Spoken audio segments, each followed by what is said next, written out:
Seguimos en Diario de Cultura y te lo había anticipado. Hoy nos vamos a ocupar de un centro de estudios particular. Estamos hablando del Centro de Estudios Queer Latinoamericano de Río Cuarto, que es un espacio académico y social destinado a la producción, al debate, a la circulación de saberes, de estructuras de pensamiento, de posiciones disidentes y contrahegemónicas de las teorías y activismo gay, transgénero, pero también de grupos marginalizados, todo tipo de pensamientos y culturas alternas y subalternas. Eso es queer, pero vamos a hablar con alguien que nos va a explicar un poquito mejor este concepto, que es uno de los coordinadores, Gustavo Martín, que además es politólogo y nos visita en Diario de Cultura. Hola Gustavo, bienvenido. Muchas gracias, Paula. Bueno, queer es una palabra inglesa que denota así como un insulto, ¿no? Es como algo como lo raro, lo distinto, lo freak, ¿por qué la denominación con este nombre de este centro de estudios? Sí, como bien dijiste, queer es una palabra que viene del inglés y es usado en diferentes expresiones idiomáticas, no solo como insulto, derivó en un insulto, pero se usa para esta cuestión de lo raro, lo anormal, lo fuera de foco, lo fuera de común, ¿no?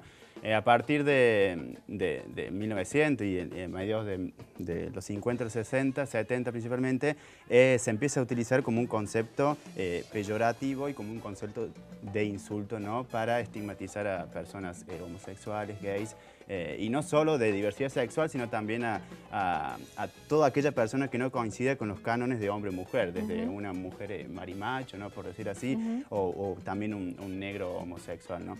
¿Qué va a suceder con este término? En los 80, una gran cantidad de microgrupos que se llama de la periferia, es decir, de Estados Unidos, van a reapropiarse de este término para volverlo un método de lucha política. Es decir, es como una contraofensiva.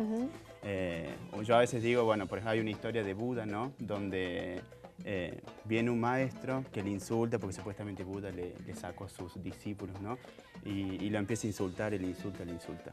Buda no responde. Entonces, de repente, cuando termina el otro señor, Buda le dice, si yo te doy una manzana y vos no la recibís, ¿qué pasa? La manzana vuelve a quien te envió, ¿no? Entonces dice, yo no he recibido tus insultos. Entonces le volvió toda esa política, esa carga negativa a la misma persona. Entonces un poco lo queer implicó esto, usar ese término para reagrupar a todas esas personas consideradas anormales por la sociedad estadounidense en los años 80.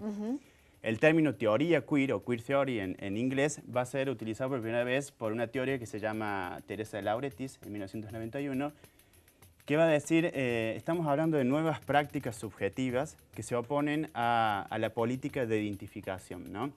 Lo queer es una identidad que no tiene identidad. Es una identidad que se dice no fija o cambiante en el tiempo. La sociedad constantemente te impulsa para aceptarte y para integrarte a la sociedad normalizada, que te incluyas en un cánone o en una identidad. Decime si sos... Para rotularte. Claro, ¿no? un rótulo. Decime si sos gay, si sos lesbiana, pero no podés ser travesti y gay al mismo tiempo, o trans, ¿no? Entonces lo queer rompe con esas identidades. Lo que quiere demostrar la teoría queer es que muchas de las cosas que consideramos naturales, como por ejemplo, y va a tener una crítica fuerte a la heterosexualidad, en realidad son construcciones sociales. Va a decir primero, y hay una teórica muy conocida y que dentro del centro la apreciamos mucho, que es Beatriz Preciado, que va a decir, en realidad la homosexualidad y la heterosexualidad son conceptos médicos jurídicos del siglo XIX que antes no existían, ¿no? Hasta el siglo XVII, si se quiere, existía un solo sexo, incluso biológicamente hablando, que va a ser el del hombre. Y la mujer va a estar definida por ese sexo único. Es decir, en teoría la mujer, para aquella época, no tuvo la fuerza suficiente para expulsar su vagina, literalmente, y sus ovarios como forma de testículo y pene. ¿Cuánto machismo? Exactamente. Qué bárbaro. Y, por ejemplo, y ese machismo, ese patriarcado que se va a hablar mucho, va a estar impregnado fuertemente en el lenguaje. Por ejemplo, la palabra testimonio, para decir, ¿no? Deriva etimológicamente de testículo. Es decir, solo quien tiene la verdad Solo quien tiene testículos tiene Tiene la la verdad. verdad, exactamente así. Y esta es un término que se va a usar mucho, que es la deconstrucción. Es decir, analizar históricamente todos estos, cómo se imbrican estos conceptos en el cuerpo. Y van a tener una corriente muy fuerte, que es la de Foucault, que es muy conocido. Entonces, se va a dar fuerte implicancia a lo que es el lenguaje. Y aquí el cuerpo va a ser visto como un texto. Es decir, un texto donde yo me inscribo, es decir, me escribo, inscribo prácticas y los otros intentan escribirme. Desde el momento en que yo te digo, estás despeinada, es decir, ¿por qué te pusiste ropa? Yo estoy escribiendo sobre tu texto, que es tu cuerpo. Lo queer va a decir, a partir de ahora, yo construyo mi verdad, ¿sí? Y no acepto la verdad que me quiere imponer otro, ¿no? Y empiezo a escribir mi propio texto.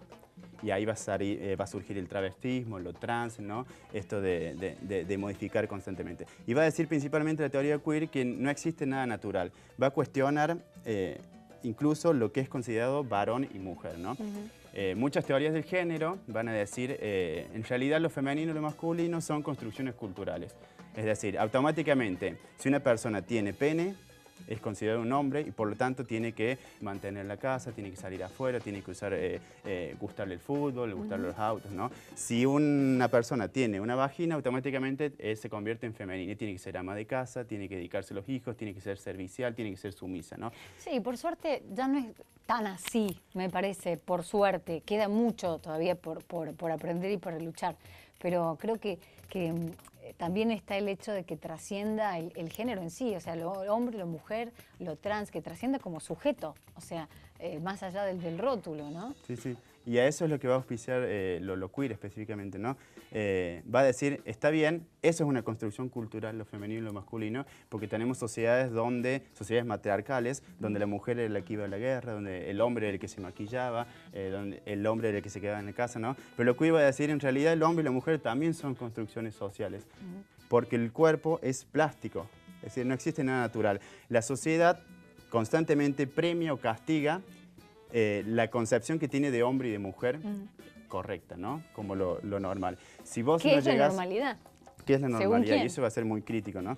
Va a decir, bueno, si vos no haces tal cosa, no sos hombre. Si no haces tal otra, no sos mujer. Entonces estás diciendo que tenés que llegar a hacer algo, por lo tanto, naturalmente no lo sos, ¿no? El mismo discurso te va llevando a deconstruir esas cuestiones. Por ejemplo, y todo eso se va a inscribir en el cuerpo mismo. Desde el momento, por ejemplo, que vos estás sentada así, ¿no?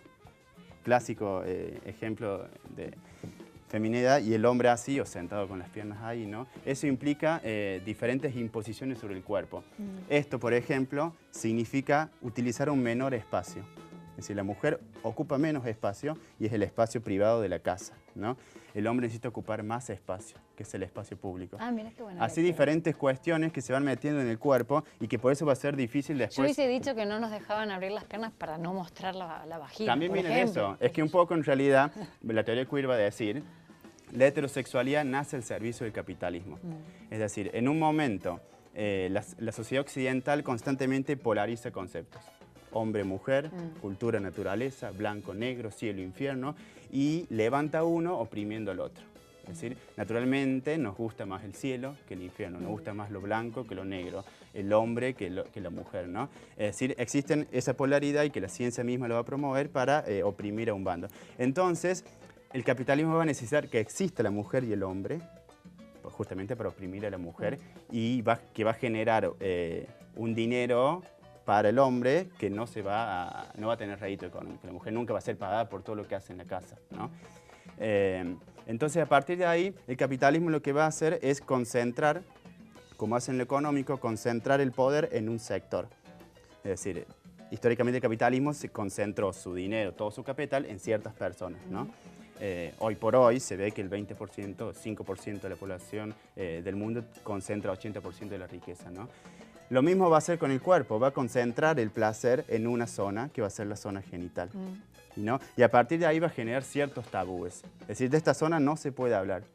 Lo mismo que en el capitalismo económico, no se puede hablar de por qué hereditariamente una persona hereda 30.000 hectáreas y otra persona es pobre naturalmente, ¿no? Martín, Gustavo, a ver, podríamos quedarnos un montón hablando Sí, de esto. es muy largo. Pero está bueno plantear que hay un centro de estudios latinoamericano de queer aquí en Río Cuarto y que me gustaría que me cuentes cómo surge, por qué y cuántos son los que forman parte, porque hay gente en Río Cuarto, pero hay gente de otras provincias, de otros países. Hay literatura al respecto para leer. Ahora se va a organizar dentro de poquito una muestra de la cual quiero que me cuentes brevemente, donde van a tener un stand para explicar, ¿no? Para aquellos que estén interesados, dónde se buscan ese tipo de informaciones, de investigaciones, de cuestiones que, bueno, que ustedes ya tienen muy a flor de piel, ¿no? Lo manejan más. Estamos ahí. En realidad, esta idea surge un poco... yo tenía una expareja, ¿no? De Brasil, que bueno, se volvió a Brasil y bueno, teníamos un poco esta idea de generar este espacio de reflexión. Lo queer es una especie de activismo que está implicado en la misma teoría. Es decir, históricamente nosotros, el sujeto humano tiene que aprender una verdad que está afuera, desde lo religioso, desde lo científico, tiene que entenderla, ¿no? Lo queer va a decir, no, a partir de ahora yo construyo mi verdad, construyo teoría. Entonces no es una teoría dogmática, sino que yo mismo construyo mis prácticas que me constituyen, ¿no? Entonces, bueno, surge un poco de lo familiaresco, si se quiere, ¿no? Y ahí empezamos a armar un poco y hicimos una convocatoria. Esto fue recién el mes pasado. Hace 2 meses que están así y menos, como un poquito, institución. claro, estamos como institucionalizados. Claro. ¿No? Y bueno, por sorpresa apareció mucha gente. Quizás uno tenía el prejuicio, ¿no? También de que no había gente que conociese un poco lo queer, ¿no? Por esto de ser una palabra extranjera y rara, dentro de lo raro. Pero bueno, tuvo una convocatoria, fueron bastantes personas y hoy por hoy el centro lo conforman más de 25 personas, entre 12 y 15 de aquí de la ciudad y de diferentes profesiones, desde psicología hasta ciencia política, trabajo social, historia, ¿no? Química incluso también. Y universidades de otros lados. Sí, gente de Buenos Aires, también de Córdoba, que constantemente estamos en un espacio de formación interna, porque lo queer implica eso. Estudiar teoría queer significa que tenés que romper un montón de cosas dentro de vos mismo. Entonces, la formación interna es importante dentro del centro. Es como una militancia también, ¿no? Con talleres, con debate, con charlas y con un stand que van a tener el 19 de junio en el Viejo Mercado en una muestra de arte. Contame de qué se trata. Sí, esta muestra de arte es el jueves 19 de junio, donde vamos a tener un stand en el que vamos a vamos a presentar algunos libros. En el centro hay algunas personalidades destacadas que están nombradas ahí, que apoyan esta iniciativa y que nos van a enviar libros para la venta ahí. También la gente de Córdoba preparó unos libros artesanales de teóricos queer. Vamos a presentar calcomanías, tatuajes en vivo, Qué bueno. diferentes videos raros, ¿no? Y un poco la temática del centro es trabajar no solo lo de diversidad sexual, sino también todos los tipos de feminismos, ¿no? Y todo lo que es culturas alternativas.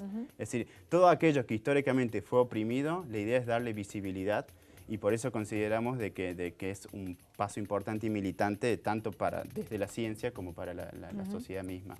Y bueno, han adherido entre 15 y 20 diferentes organizaciones e instituciones de la Universidad de Río Cuarto hasta gente de la Universidad de Rosario, de la UBA. Buenísimo, el próximo 19 de junio entonces con una entrada mínima de 10 pesos vas a poder formar parte o al menos disfrutar de esta muestra de arte en el Viejo Mercado donde los queers van a tener su stand para exponer, para adquirir literatura y para adentrarnos un poquito más en esta terminología. Gustavo, muchas gracias por la visita a Diario de Cultura. Un beso grande a vos y a todos los chicos que están por allá, que nos animaron a venir para acá.